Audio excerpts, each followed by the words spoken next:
Sabi po diyan, mangagtaka kayo o kayong mga langit sa bagay na ito at mga takot ng kakilakilabot, mga tuyo kayo kang lubha, sabi ng Panginoon. Sapagkat ang bayan ko ay nagkamit ng dalawang kasamaan. Kanilang iniwan ako na bukal ng buhay na tubig at nagsisigawa sa ganang kanila ng mga balon, ng mga sirang balon na hindi malalamanan ng tubig. Ang title po ng pag-aaralan po natin is God is the true source of satisfaction. Na ang Diyos ang tanging pinagmumuluan ng kakontentuhan. Okay? Siya yung talagang pinagmumuluhan ng totoong satisfaction. What does satisfaction brings out in us? Ano ba ang binibigay ng satisfaction sa atin? Number one, if we are satisfied, we are happy, contented, and at peace at ourselves. Okay? Kapag satisfied po tayo po ay masaya. Tama po ba? Okay? If we are satisfied, we feel complete, even if we live a humble life. Kapag satisfied ka, kapag kontento ka, kahit na mahirap o katamtaman lang ang iyong pamumuhay, parang kompleto ka na rin. Kasi nga, may mga mayayaman, wala silang kakontentuhan, wala silang satisfaction, wala silang kasayahan, wala silang kapayapaan, at marami silang hinahanap. Amen? Pero pag ikaw ay satisfied, para ka na rin kompleto. The secret of happiness is to be satisfied and to be grateful for what you have. So ang sikreto ng kagalakan, ng kasiyahan, ay magkontento ka sa bagay na mayroon ka at maging mapagpasalamat ka. Okay, tama po ba? Ang Diyos, gusto po tayong bigyan po ng satisfaction. Noon pa lamang, gusto na ng Diyos, yung unang tao, yung plan of God ay bigyan po ng Diyos po ng satisfaction. Kaya nga, nung ginawa po ang tao, pagkatapos kami ng tao, gumawa po ng hardin ng Eden ang Diyos. Sa hardin ng Eden ay inilagay lahat ng puno ng kahoy na namumunga. Sinigurado ng Diyos na ang tao ay wala nang hahanapin pa. Pero nakita ng Diyos na may kulang pa sa tao. Wala siyang kasama sa hardin ng Eden. Kaya gumawa ng Diyos ng mga hayop. At ang sabi po sa Genesis 2:18-19, and the Lord God said, it is not good that man should be alone. I will make him a help meet for him. And out of the ground the Lord God formed every beast of the field and every fowl of the air.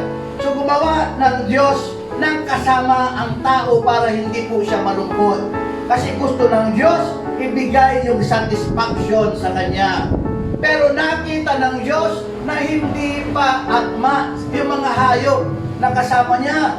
Nakita niya na malungkot pa rin yung tao. Kaya sabi po ng Genesis 2:20-22, but there was not found for the man any companion corresponding to him. So the Lord God caused a deep sleep to overshadow the man.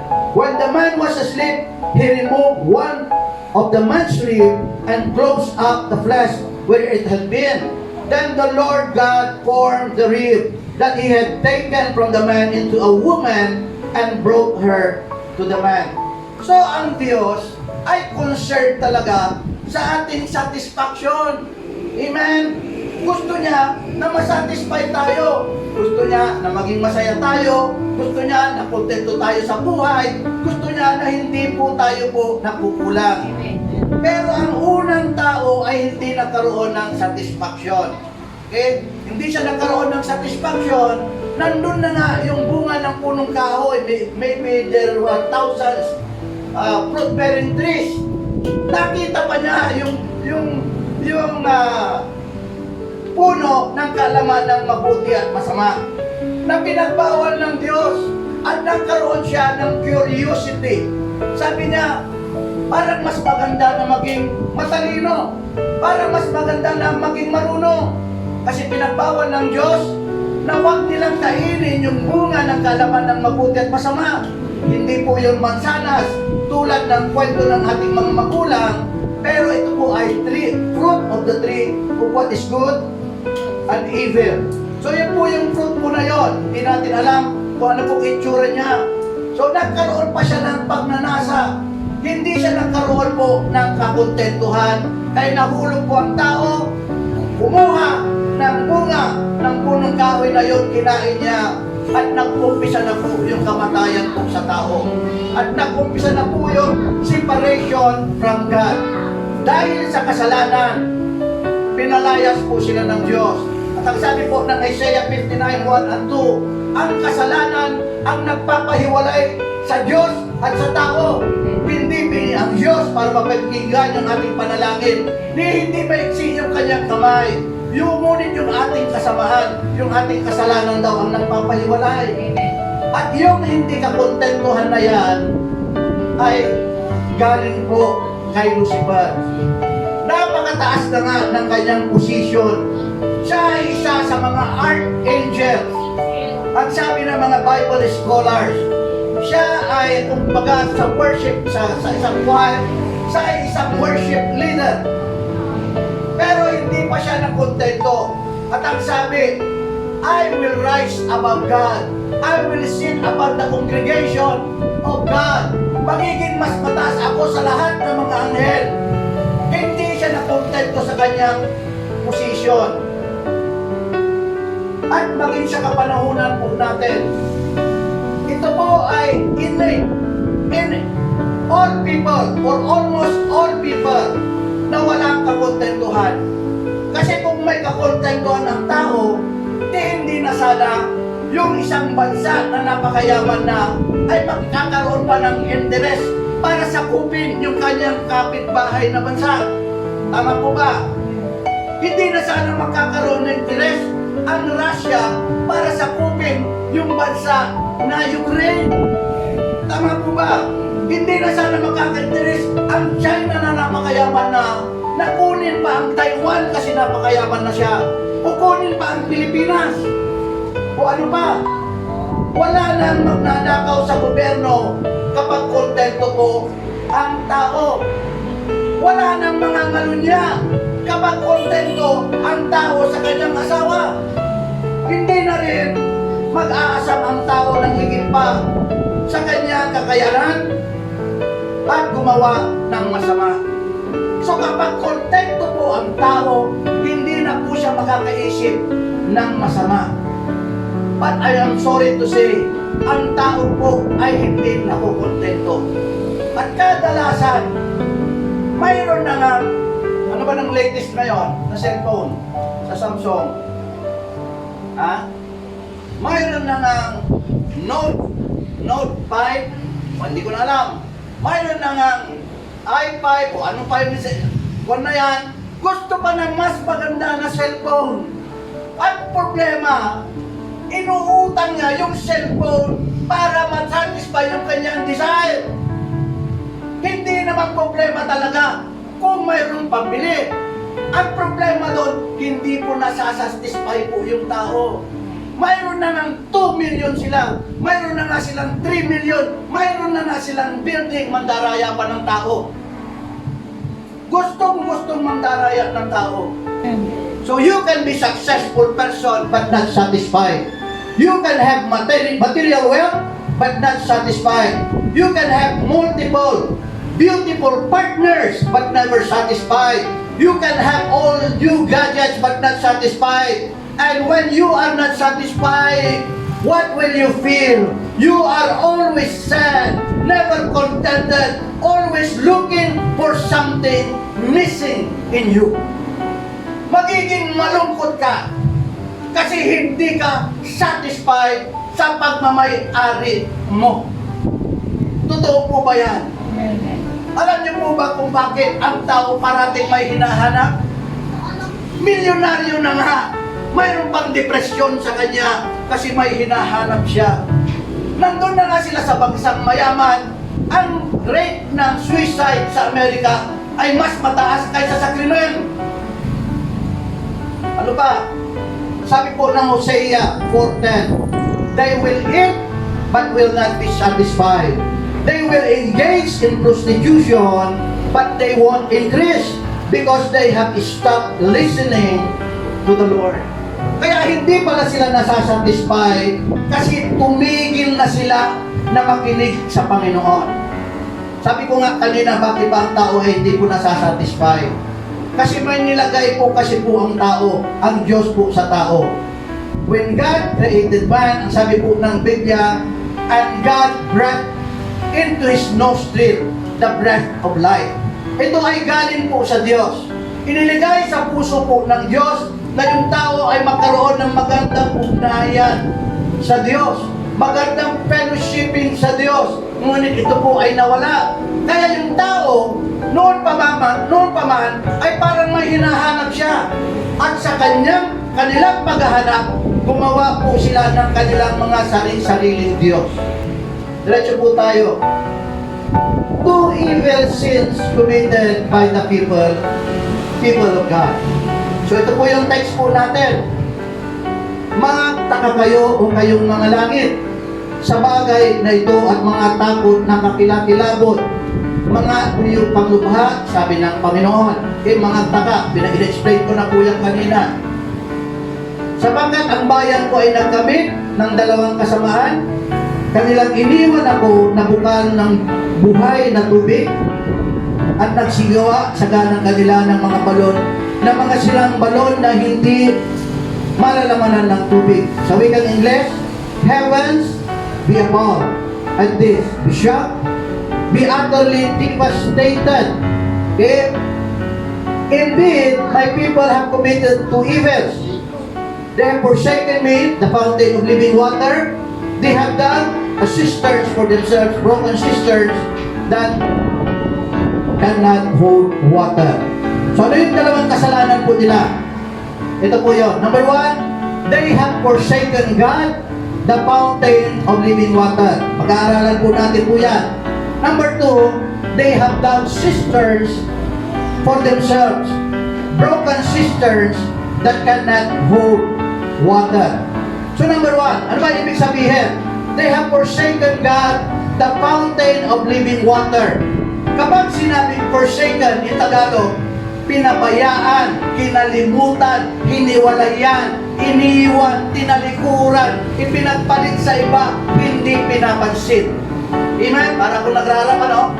Ito ay kasalanan ng mga ito ang kasalanan ng mga tinawag ng Diyos. Kaya sila hindi nakukontento sa kung ano ang mayroon sila. Pinabayaan nila ang Diyos na pinanggagalingan ng lahat po ng mabuti.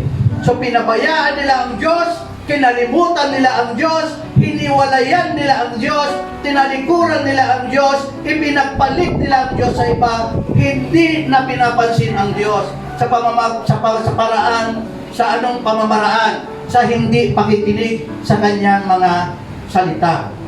God is the fountain of living water.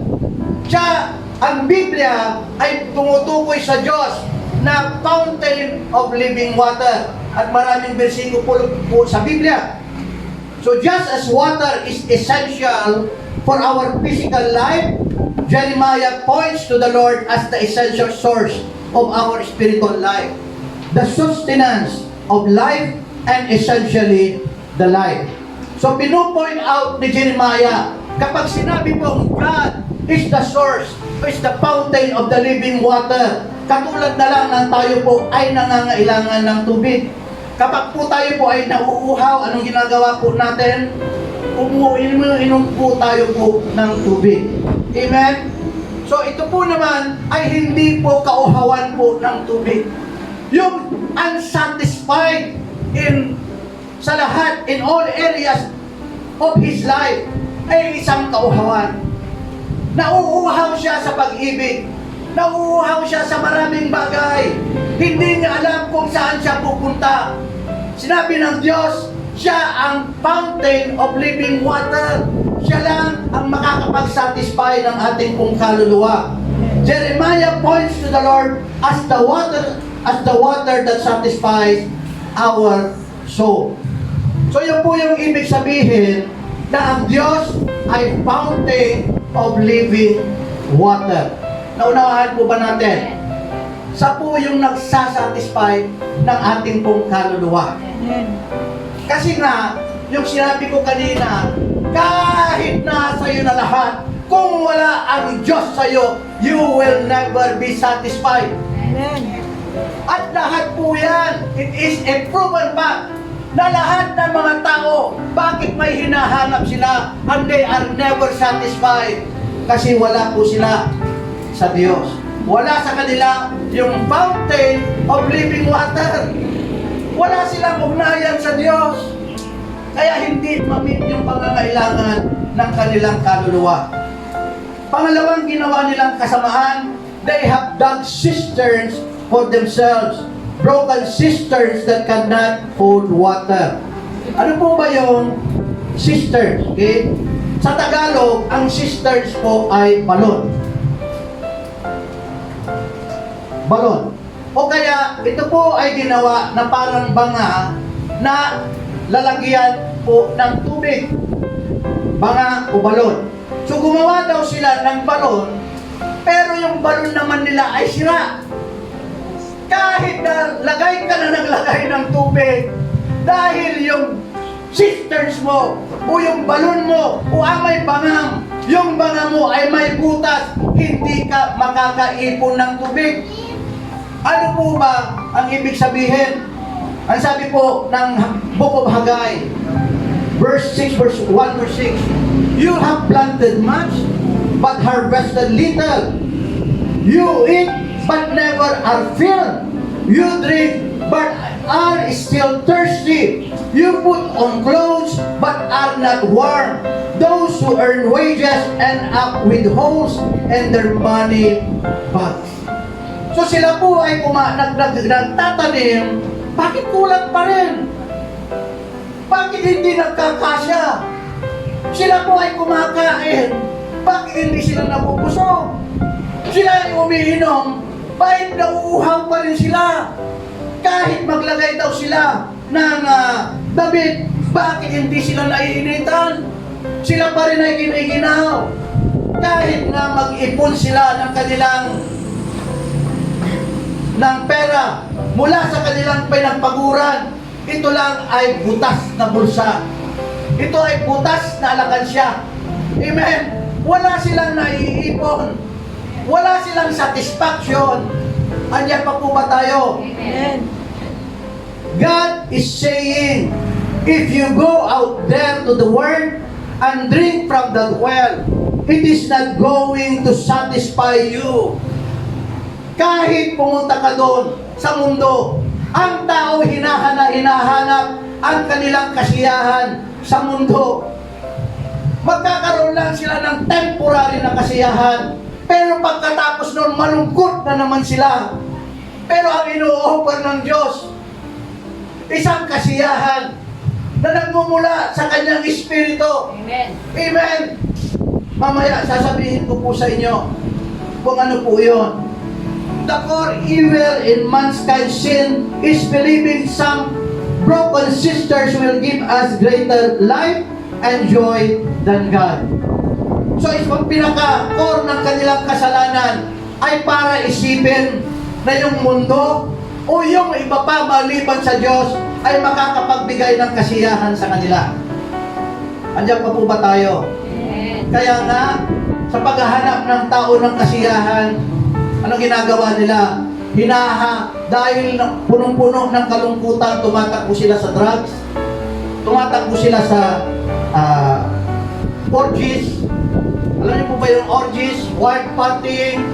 Tumatakbo sila sa inuman, tumatakbo sila sa maraming bagay kasi nga hindi po sila po nakukontento. Jesus Christ is the fountain of the living water that will fill us up and never become thirsty again. Si Jesucristo lamang ang makakapagbigay ng tunay na kasatisfaction po sa atin. Amen. Alala ko lang noon, ganito rin ako. Hinahanap ko ang satisfaction ko sa iba't ibang mga bagay kasi hindi ko pa kilala si Jesus Christ. Lahat na lang isipin nyo, halos nasubok ko na. At katulad din sa atin pong lahat, hinahanap natin ang ating kasiyahan noon hindi pa natin kilala po si Jesus Christ. Pero si Jesus Christ lang pala ang makakapagbigay sa atin ng contentment, satisfaction. Siya lang magkikipagbigay ng tunay na kaligayahan. Amen? Sabi ng John 4:7-14, sabi po doon, dumating ang isang babaeng taga Samaria upang umigib ng tubig sa kanya. Sa kanya'y sinabi ni Jesus, painumin mo ako, sapagkat napasabayan ang kanyang mga alagad upang magsibili ng pagkain. So nakita ng Panginoon, isang Samaritan woman na umigib sa tubig na ginawa yung Jacob's Well na tinatawag. Yung mga apostoles, wala po sila. Pumunta po sila sa bayan para bumili ng pagkain.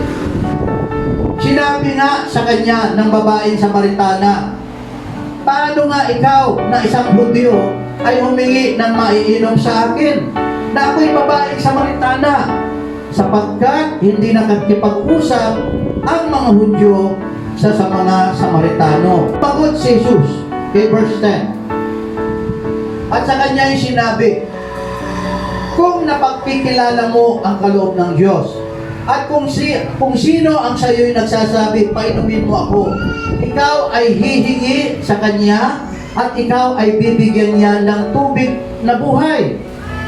Sinabi sa kanya ng babae, Ginoo, wala kang sukat isalok ng tubig, wala siyang panalok, wala siyang timba, at malalim ang balon.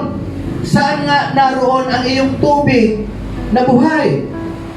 Verse 12, dakila ka pa ba sa aming amang si Jacob na sa amin nagbigay ng balon at dito'y uminom siya at ang kanyang mga anak at ang kanyang mga hayop? Sumagot si Jesus at sinabi sa kanya, ang bawat umiinom ng tubig na ito ay muling mauuhaw. Verse 14, datapwat ang sino mang umiinom ng tubig na sa kanya'y aking ibibigay ay hindi mabuuhaw magpakailanman. Ngunit ang tubig na sa kanya'y aking ibibigay ay magiging isang balon ng tubig na bubukal sa kabuhayan walang hanggan. So isa pong babae na Samaritano ang kausap po ng Panginoon, bigyan mo ako ng tubig. Sabi, wala kang panalo, paano kita bibigyan ng tubig? Sabi ni Jesus Christ, kung nakikilala mo lang kung sino yung humihingi sa'yo. Sabi ni Jesus Christ, ang ibibigay ko sa yung tubig ay tubig, bukal ng tubig ng buhay. Na kapag iminom ka ng tubig na ito, ikaw ay magkakaroon ng contentment na magpasawalang hanggan. Amen? So you will enjoy life here on earth and in the life to come. Magkakaroon ka ng satisfaction. Sabi ng babae, bigyan mo ako ng tubig na yan. Kaya hindi ko na sinulat. Sabi ni Jesus Christ, tawagin mo ang iyong asawa. Sabi ng babae, pero yung kasama ko, hindi ko asawa. Sabi ni Jesus Christ, tama ka. Kasi nagkaroon ka na ng 5 asawa at yung kinakasama mo ngayon ay hindi mo asawa. Alam niyo ibig kong sabihin? Bakit ino-offeran siya ni Jesus Christ ng tubig ng bukal ng buhay? Kasi ang babaeng Samaritano ay hinahanap ang kanyang contentment sa kanyang mga asawa-asawa ng asawa. Nakalima na siya ng asawa but never been satisfied.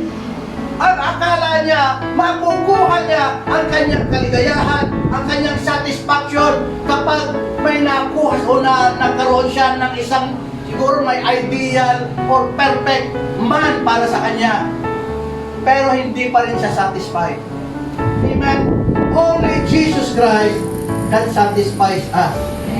The Samaritan woman was looking for her satisfaction and she ended up having 5 husbands but was never satisfied.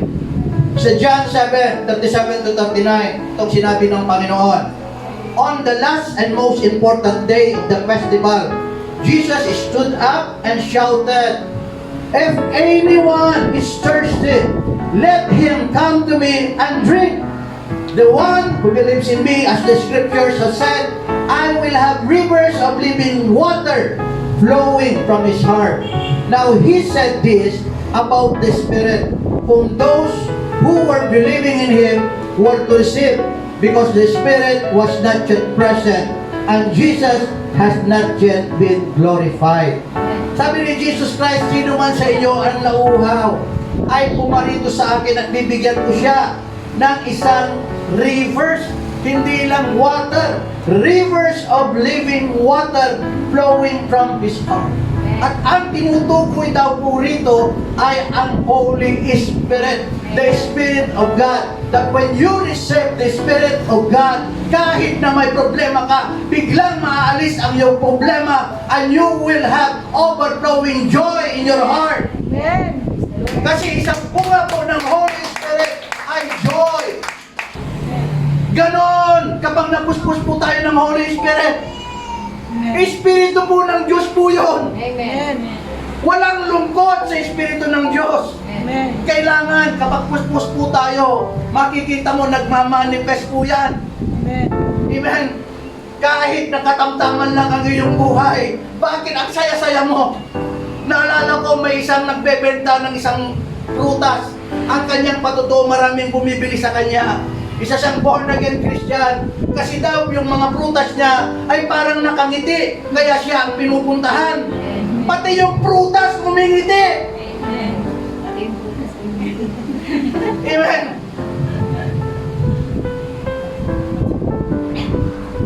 Born-again Christian. Kaya sila sabi, tingnan mo yung mga yan. Ang dami-dami nang problema. Bakit parang ang saya-saya pa? Ang dami-dami nang problema ng mundo. Bakit ang saya-saya pa?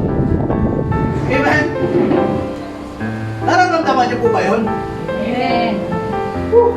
Kontento ka? Masaya ka? Kasi po, Holy Spirit.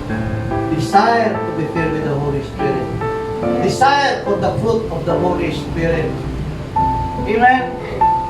Ito po yung kaligtasan, hindi lang po ito po yung kaligtasan po natin, pero ito po yung makukumpleto po sa atin. Conclusion na po tayo. Ang bilis. Sabi po dyan sa conclusion, hanapin natin ang satisfaction sa Diyos at huwag sa mga bagay sa mundong ito. Ang binibigay ng mundong ito ay panandaliang aliw. Pero ang binibigay ng Diyos ay ang kanyang Espiritu. At ang tawag sa Biblia, He is the Comforter. Sa wikang Tagalog, siya ang taga-aliw. Tungo sa buhay na magpasawalang hanggan. Dito pa lamang sa lupa ay pupuspusin na tayo ng Diyos ng kaligayahan, kapayapaan at kagalakan sa ating mga puso. So taga-aliw po ang Holy Spirit. Kapag mayroon po tayong Holy Spirit, masaya po tayo na naglilingkod po sa Diyos. Revelations 21 verse 6. Sabay po natin basahin. Then he told me, it has happened. I am the Alpha and the Omega, the beginning and the end. I will freely give a drink from the spring of water of life to the one who is thirsty. Kapag sinabi pong Alpha and Omega, He is the A to Z. Wala ka nang hahanapin pa. Ang nagsasalita po dyan ay ang ating Panginoong Jesucristo. Kapag sinabing He is the beginning and the ending, kapag kinuha mo ang Panginoong Jesus, you start from Jesus Christ, ang Diyos ang magmamanipula ng iyong buhay at bibigyan po tayo po ng magandang katapusan sa ating buhay po dito sa mundo.